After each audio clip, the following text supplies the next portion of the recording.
we're back. So during this time, Damon continues to be an A-lister, right? Loses that coolness factor. Affleck, bottom of the barrel. He's got to change it up. You can't keep making these rom-coms that are failing. You can't be doing these supporting roles. He's a man that is on a mission. He was made a pact with his boy Matt Damon that they're going to be leading men in Hollywood alongside one another. And the only way that Affleck is going to return, right, to the fold as a leading man is by getting behind the camera first. And he decides to direct and not appear in Gone Baby Gone, starring Casey Affleck, Morgan Freeman. And it's amazing that Affleck got Morgan Freeman to be in that movie after the failures he had in the mid 2000s.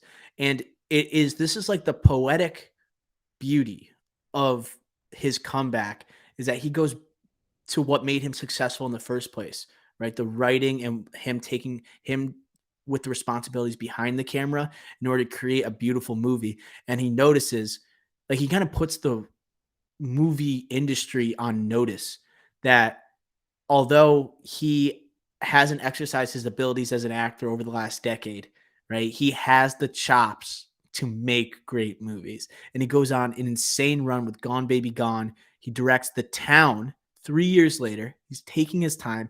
Not only is he directing, but he's starring in it. Massachusetts-based movie, Boston-based movie, one of the greatest Boston movies ever made.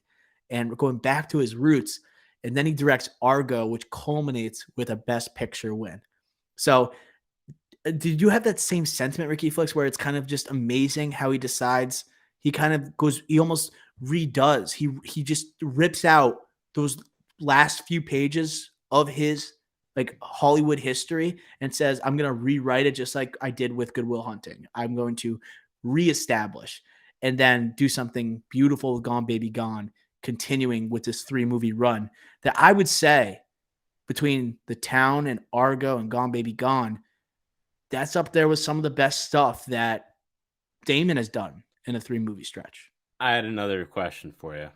The peak of their careers. This has to be Affleck's. I would personally say Matt Damon's would be the Ocean's trilogy, Bourne trilogy, and The Departed. So 01 to 06. Which are you picking? It's Bourne. It's Affleck. Excuse me, it's Damon. It's because he has that he has that variety.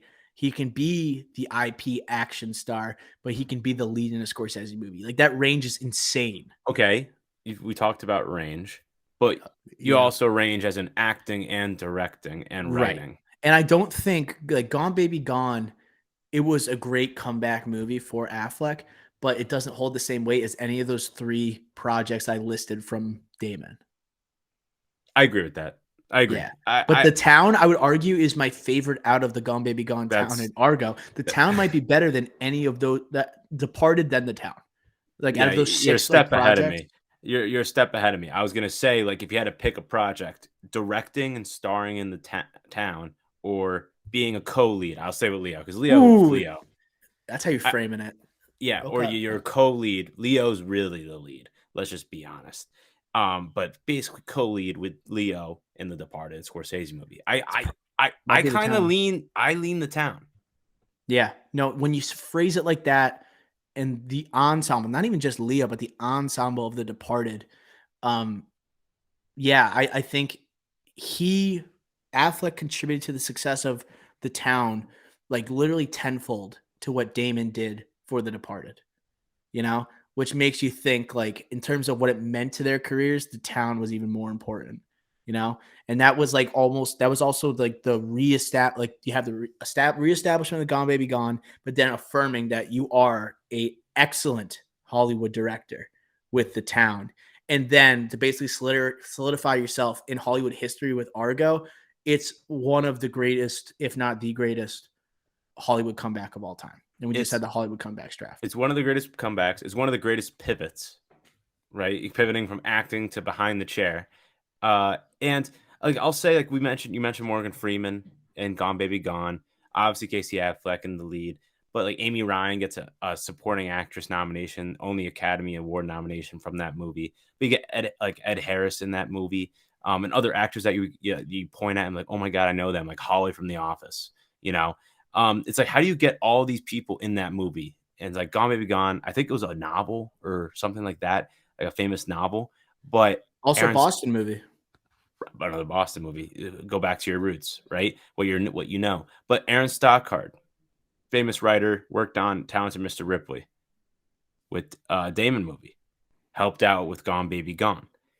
Dennis Lehan helped with Mystic River, or wrote Mystic River, also The Drop, Tom Hardy movie.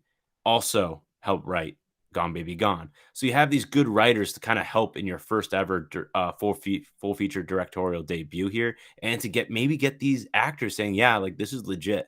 Like I might be known as Jiggly right now and maybe a failed Daredevil, but I can do well behind the scene. I have the people around me to make this movie successful, and god dang, it was Yeah.